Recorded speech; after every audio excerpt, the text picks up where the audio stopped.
give. I just find the whole thing really exciting. So I want to kick this off by giving you guys a chance to unmute yourselves and tell about a time that you gave your own money, not under duress, not because your parents told you you had to buy a gift for your siblings, but a time that you gave your own money to something that was important to you. What did you give to? Why did you give to it? How did it make you feel? A couple of years ago, my siblings and I set aside money to give.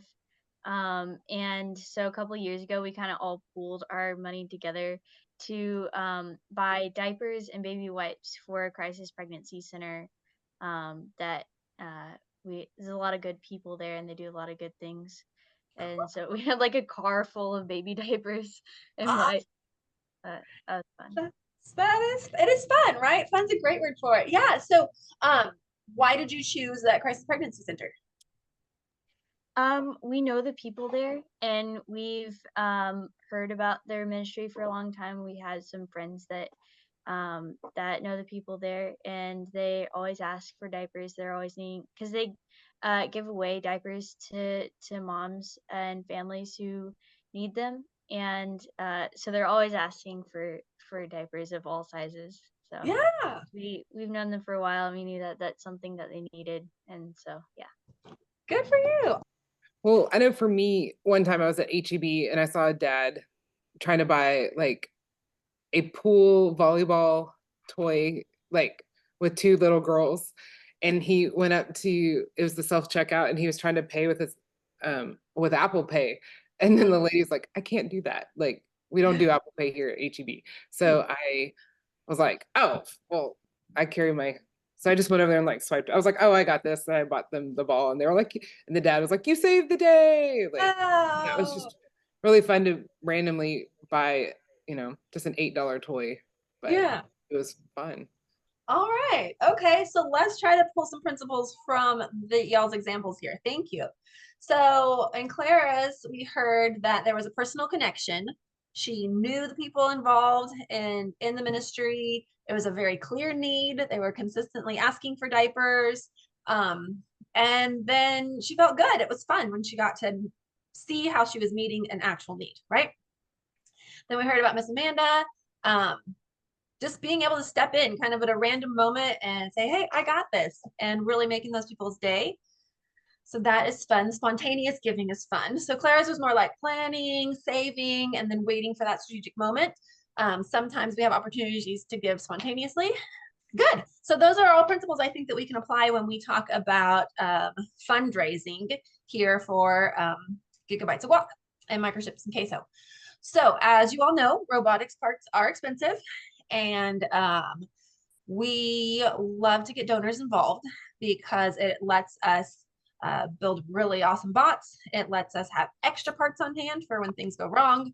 It lets us get the quality parts that we want without asking all the families and parents to pay for that out of pocket.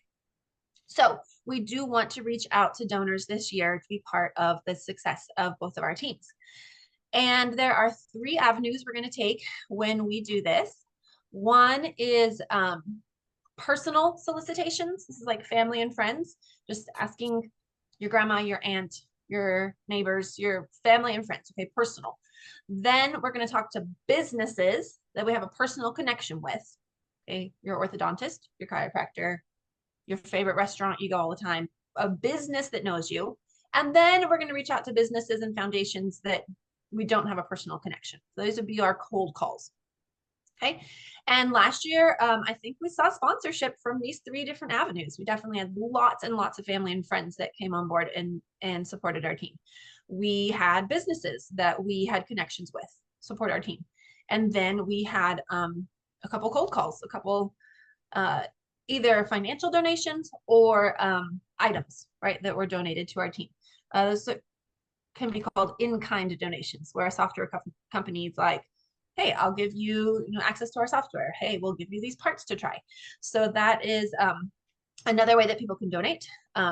Maybe not money, but items that we would have used our money on, so that it's beneficial to the team, right?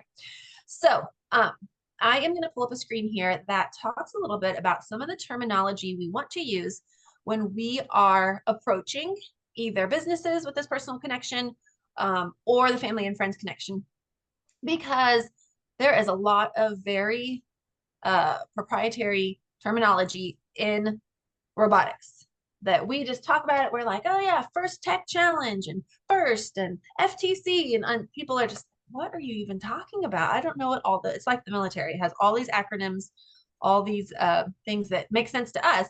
But if you aren't in the know, then like you lost me with all those letters you started spewing.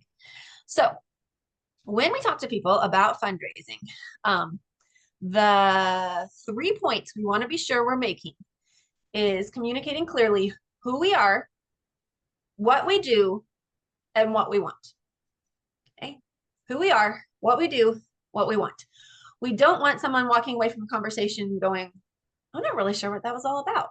Or, well, that was nice. They told me about their robotics, but what am I supposed to do about it? We want it really clear that they know who we are, what we do, and then what we are asking the people to do following up from our conversation. So the key word we really want to use here is competitive robotics. Okay, when you say FIRST, when you say FTC, when you say FLL, FRR, these other things, that doesn't really mean much to anybody. But if you say competitive robotics, people can grab onto that, right? They get the idea that it's competition. They are familiar maybe with BattleBots, maybe with some TV show. Okay, so if we use the words competitive robotics, they're going to get a clearer picture than if we use any other terminology that can be a little unfamiliar to people. So as we are meeting with people this summer, so you go to the dentist, you go to the orthodontist, just start talking to people. You know, people tend to say, oh, what are you up to this summer? What are you doing? What are you looking forward to? You know, maybe some adults, you know, ask these awkward questions and you're like, well, actually I'm doing competitive robotics this year. And then that can open the conversation. Now, if you're talking to a business, a great way to keep that conversation going is to ask if they use robotics in their business. And there are a lot of ways. We talked to our orthodontist last year, and he was so excited to tell us about the software he uses to model the alignment of teeth. It's a lot like the CAD software we use. So just get the conversation going, get them talking about something that they are excited about, and then you can let them know that our team is looking for local sponsors. Another key terminology that we like to use is just playing up this local idea. We're not a team that's associated with a school, so we're not getting funding from our school. We are looking for funding from the community.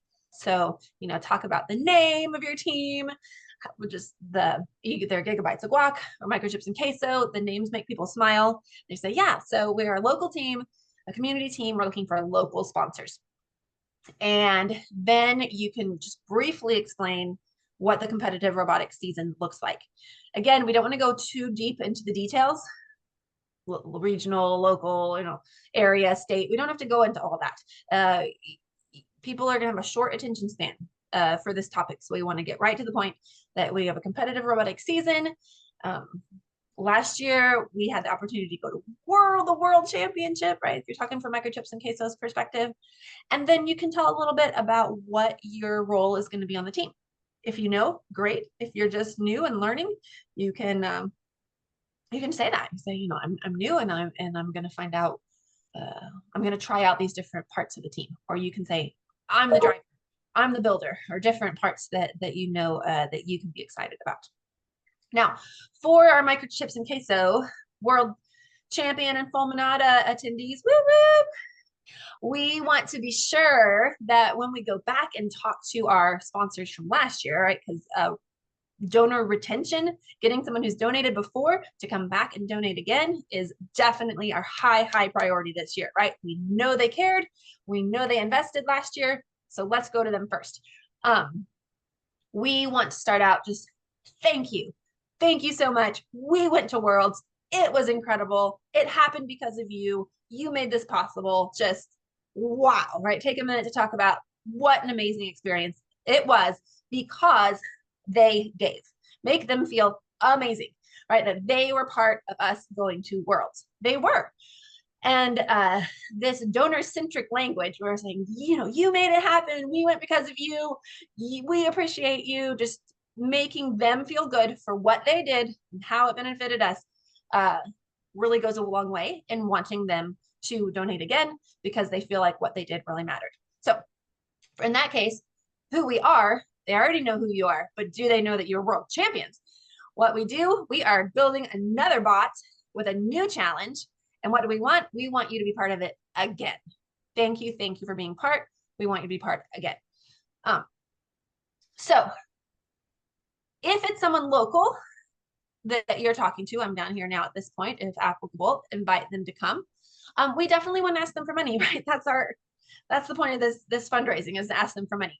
But sometimes we have to do what we call a soft ask, where we're kind of easing our way into it. And so maybe we'll say, hey, do you want to come and watch us? Do you want to come see a practice? Can you come and talk to our team? Another thing that's really important to FIRST is getting you students connected with professionals in the real world of STEM.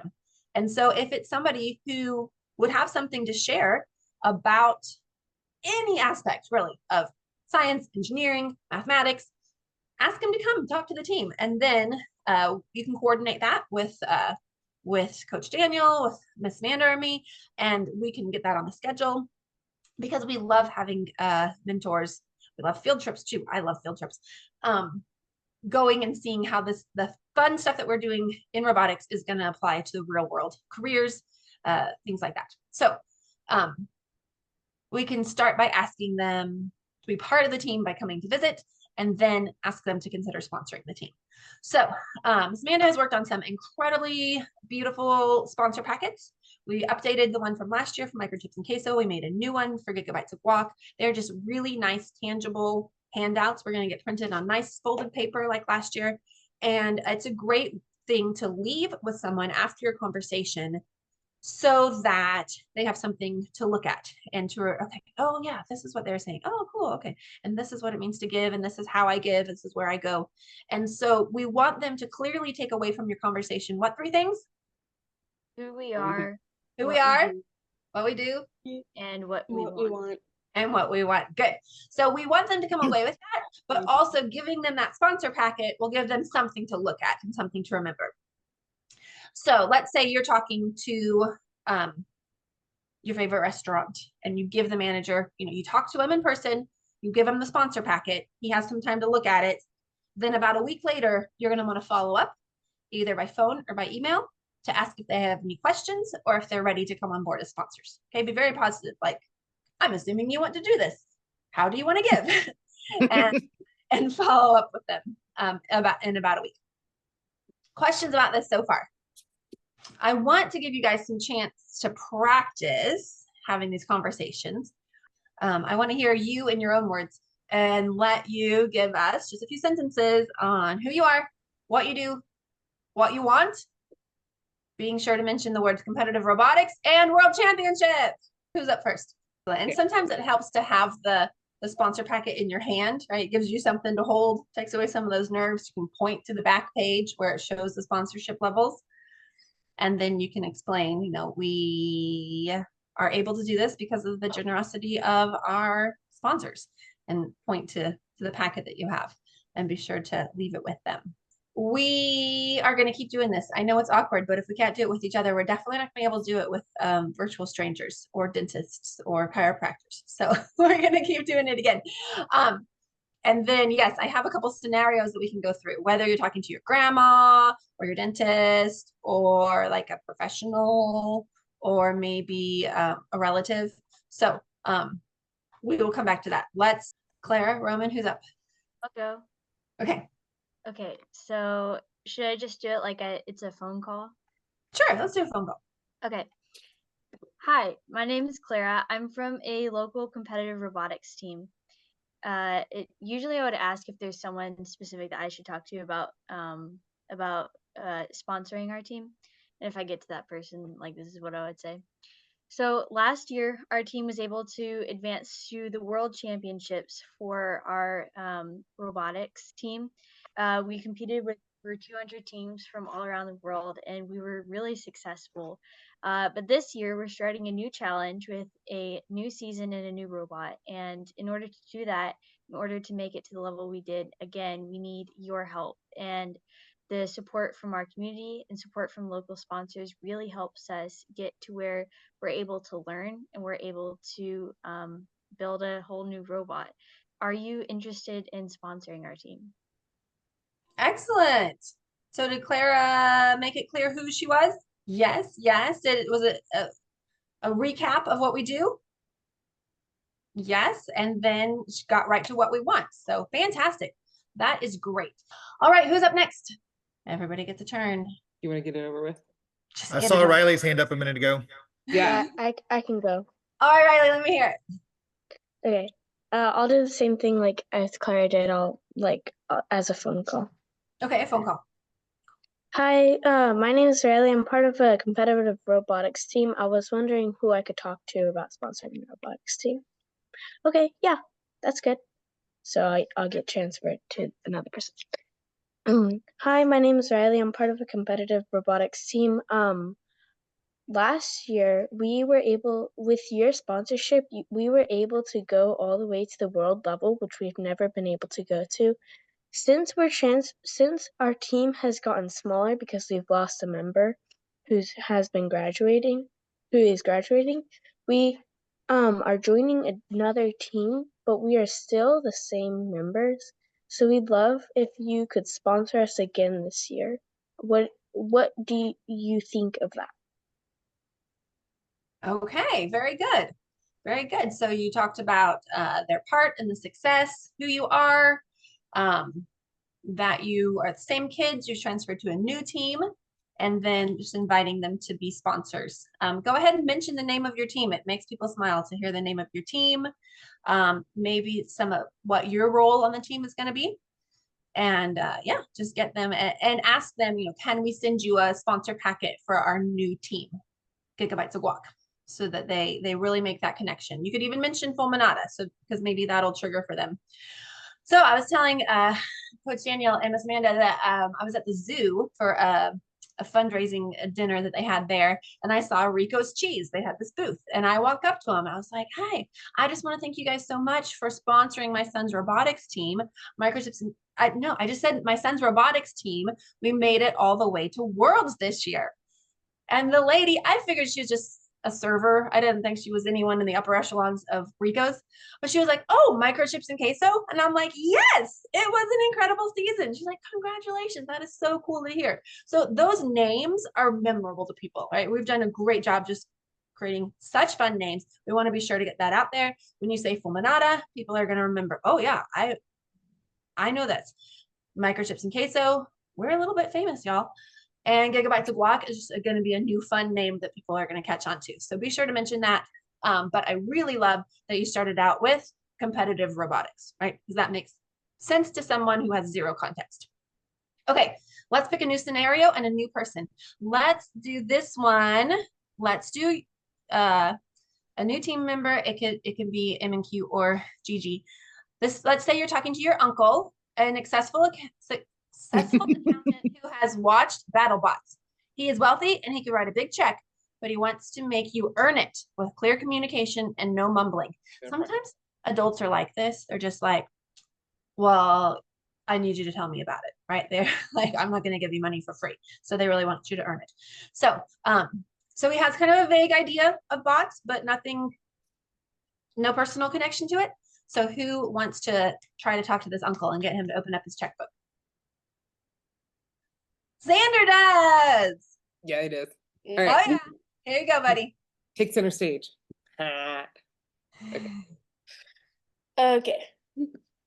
My name is Xander Espinoza, and I am a part of a team called Gigabytes of Guac, which is a competitive robotics team. Competitive robotics sometimes have a little bit of BattleBots in it, but mainly it's just like scoring points, and we are looking for sponsors. If we want sponsors who can help us pay for expensive robotics parts and other things which can help us with building bots and competing in competitions. So. Good. And so then you would hand him the sponsor packet I do like having it in hand because it shows, you can say we have different levels of sponsorship so they can know, like, you can have a little bit, great. You have a lot, we'll take a lot, right? That there are lots of different ways to get involved, different levels to sponsor. Good, Xander, good. And I really liked when Clara was talking about just someone that was familiar in the sponsor before. She emphasized that we have going to have a new bot with a new challenge. I think that's going to be important, Microchips and Queso, when you go back to some sponsors, they're like, okay, well, you already made it to Worlds. Yeah, this year we have a new bot and a new challenge because it starts over every year, right? And so we can emphasize that part. And I don't know if this is an easy one or a hard one because it depends on what your grandma's like. But this is your grandma you're talking to, okay? She doesn't know anything about competitive robotics, but she sure does love you. And she wants to support your dreams and this new thing you're into. So you're gonna have to start with the basics, okay? We can't get too complicated here. Use the words competitive robotics. Who you are, what you're gonna do on the team, and what you want from her. Okay. Hey, Grandma. Do I have to say my name if she's my grandma though? I'm assuming she knows you. Just say, hey, Grandma. Hey, Grandma. I'm part of FIRST Robotics. It's a competitive robotics league, and I was wondering, like, what do I want? Like, money or something? Or Yeah, like sponsor? we want her to sponsor the team. No, we want money. We want money. Right. But tell her a little bit about why you joined the team and what you hope for to do on the team. Okay. I'm part of the FIRST Robotics.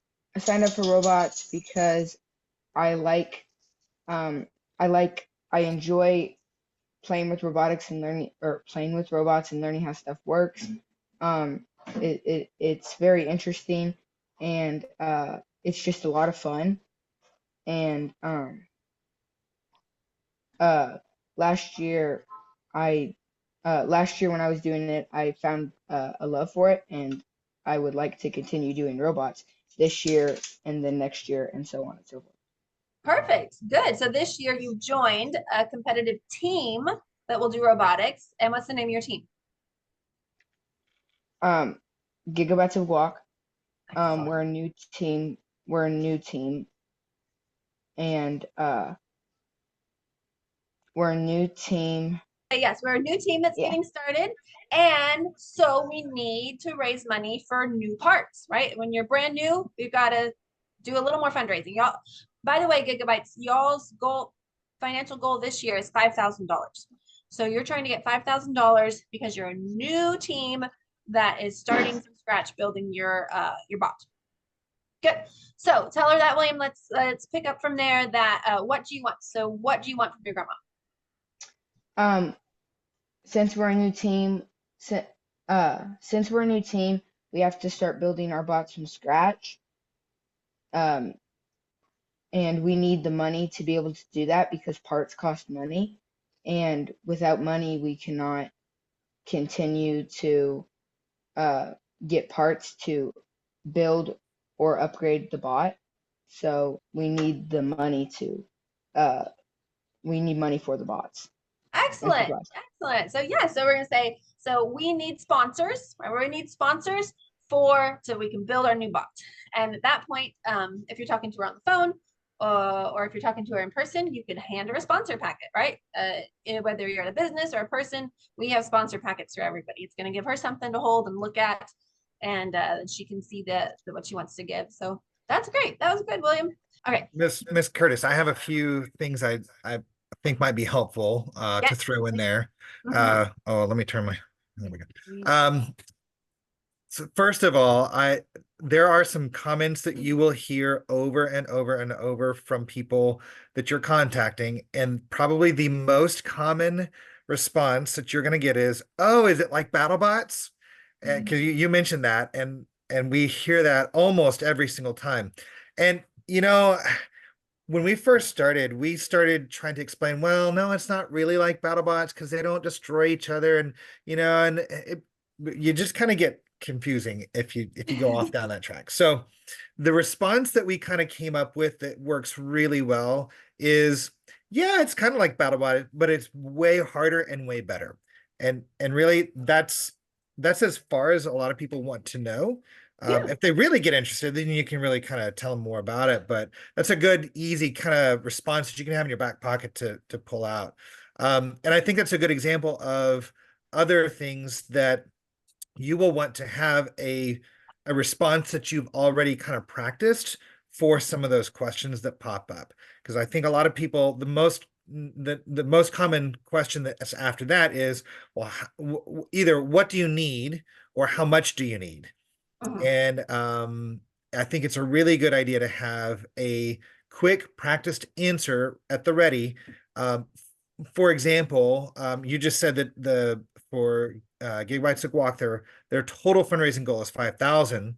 That may be something that you can practice saying, or maybe you have your own personal goal of, my goal, I'm trying to raise $1,000 for my team, or whatever that is, or that could be something where you say, well, we really need, like in the case of the iPads, or sometimes it's not something that they're going to donate, but you can give them a specific thing that you need to buy, like, well, we need a field to practice on. So it's walls that cost about $600 and we have to buy the thing. So sometimes people like to know that they're donating for a specific thing.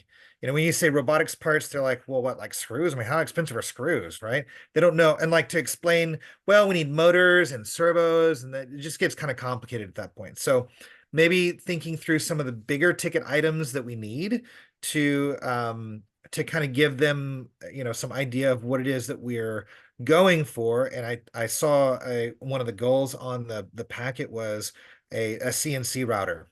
And that I think is a huge goal to have. And I think it's a great goal. And I think it's something that people are that they want to contribute to something big like that. And I'll give you an example of that. A couple years ago, at the pregnancy center that Claire was talking about a little bit ago, they always have a fundraising banquet, and that's like their one fundraiser of the entire year. And at that banquet, they put out there that they needed a new ultrasound machine, but it was going to cost, I don't know, like $60,000 or something like that. And it was a huge ask, but they put it out there and said, this is something we need. And, we know as a community, you've always supported us. They raised enough that night for that ultrasound machine. And then the next week, a single donor bought them that ultrasound machine on top of all the other donations. So when they say, hey, this is a big thing that we want, people latch onto that and go, man, I want that too. When you're just ambiguous about it, well, we just need parts. Well, there's this controller pad thing. It gets kind of confusing for people to want to donate to. But if you've got a good, ready, solid answer that you've practiced, and I think that's the other big key is you have to practice this. And I've always suggested the mirror, because I don't like looking at myself in the mirror. Most people don't either. It feels weird. You're looking at yourself and you don't like what you're saying, but that's a great place to make the mess ups. And then take that to another person as well. And just like we just did here, I think it's a great idea to practice. And I know personally, a lot of times I need to write things down so that I know what I'm going to say and kind of work that over several times until I get it to where I can just say it naturally. You don't want to be reading something to somebody because that doesn't sound natural. And you also don't want to be stumbling around and go, that's not good either. So good practice in front of a mirror first, and then in front of another person that's going to help you. And I mean, I think between each other, even if you just get together on a Zoom call and say, hey, that call I just did didn't go well. Let me talk you through what I did and see if you got suggestions. You can do that with each other. You've got mentors to do that with. So lots of resources. So there you go. Those kind of my 2 cents. Definitely. Yeah, appreciate those.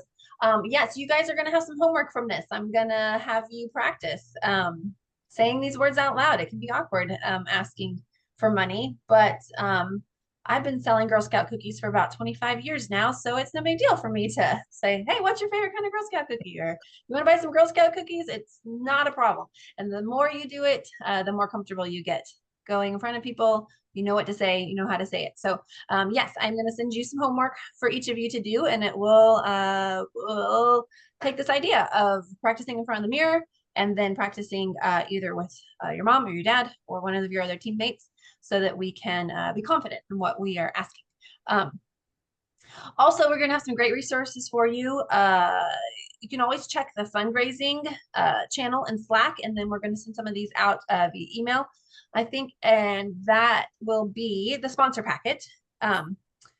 We are going to get those printed on really nice paper so that you'll have physical copies of the sponsor packet. But it's also can be good to have it digitally so that if you talk to someone, let's say it is a cold call and we aren't able to go physically take this or mail it physically to somebody. If you get the contact of the right person that you need to speak to, we can send them a digital copy of the sponsor package. So we'll make sure everyone has access to the PDF of the sponsor packet. And in there, it has some very specific examples of, okay, you want to know where your money is going to? These are some ticketed items we would like. We would like, the CNC machine and other things. So you'll see that in the sponsor packet.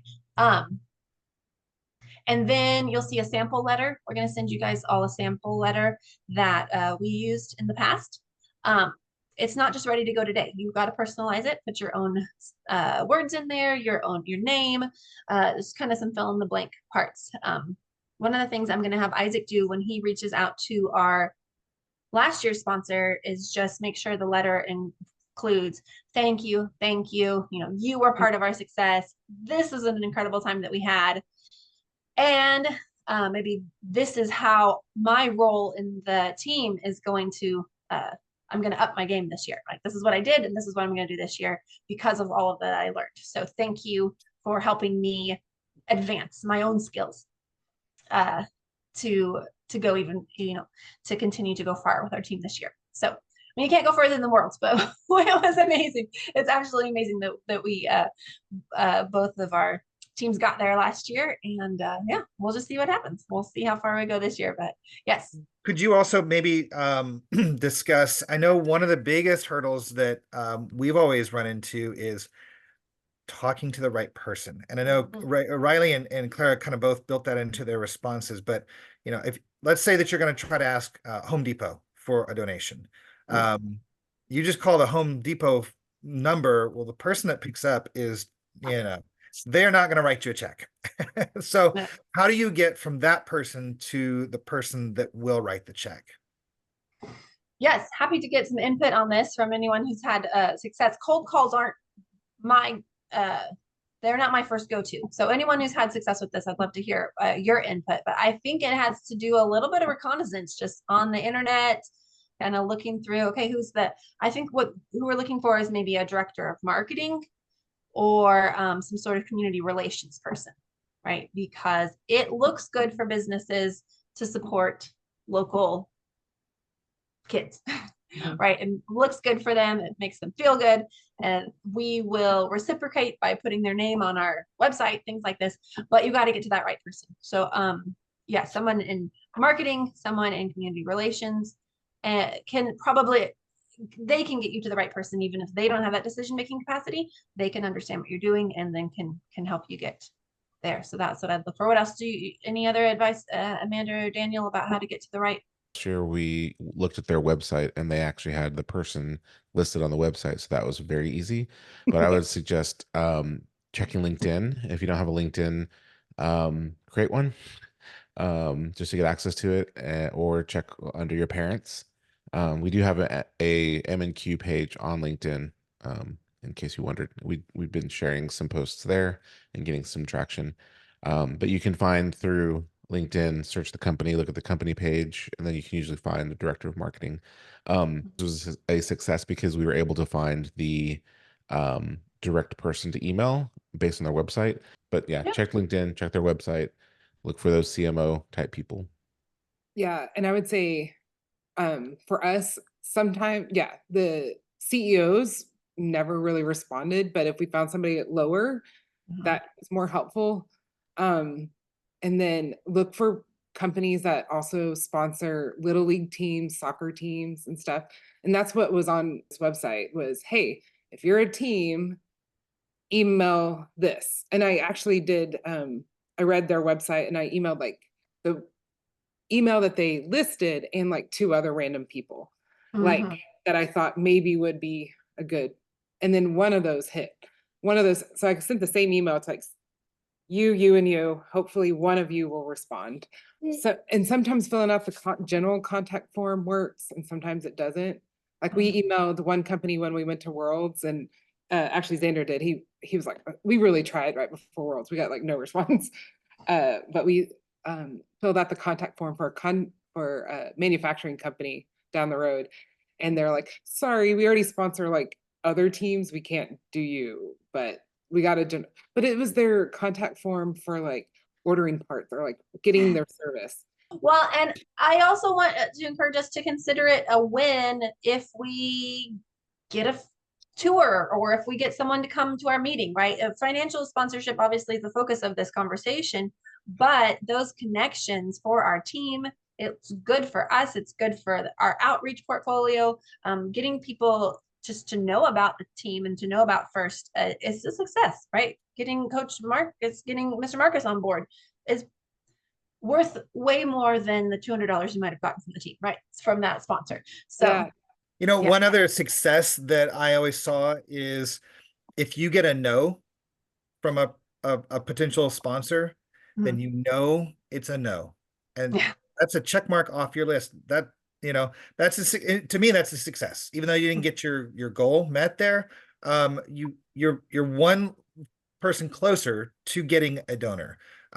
You also get the experience of talking and practicing with people that aren't going to be your sponsors. So what do you care, right? So you got your mistakes and goof ups out of the way with somebody who's not even your sponsor.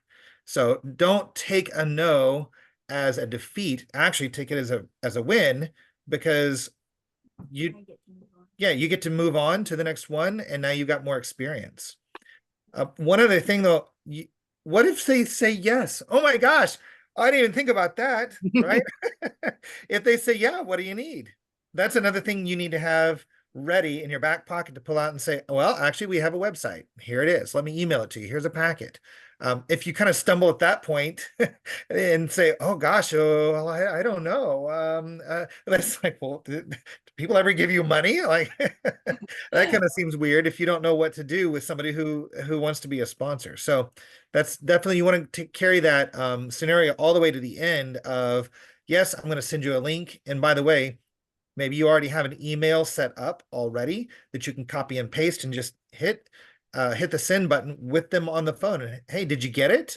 You know, make sure that they actually got the email instead of, oh, you know, find out a week later, oh, you sent it to the wrong email address or you misspelled my name or whatever. You've got it right in the moment with them on the phone. You have it ready to actually send out already. yes. Are there any kind of things like that we already have made for the team? Yeah. Like Yeah, that was the other thing that probably Sarah was going to go over. And then I will say real quick, some companies want an invoice to pay. Like they were like, send me an invoice, and it had to go through their accounting department. So I already have a template for that. That's super easy for me to like create an invoice and then email it. Yeah, and then Miss Sarah, we do have like a business email template. Yes. So we can put that, we'll make sure everyone has access to the sample letter. There's a sample letter for you to personally send out. There's a business email template. There's the sponsor packet, and we'll get that all to you so that you have access to that. Do we want to just continue to drop in the fundraising thing when you've made a cold call, or how do we want to make sure we're not double cold calling people or businesses? So if Gigabytes can just dump it in their Gigabytes room, I will update Notion for Gigabytes. Okay. MQ, we want you to learn Notion, so you guys go make a Notion. What is it called, Daniel? I'm still learning it too.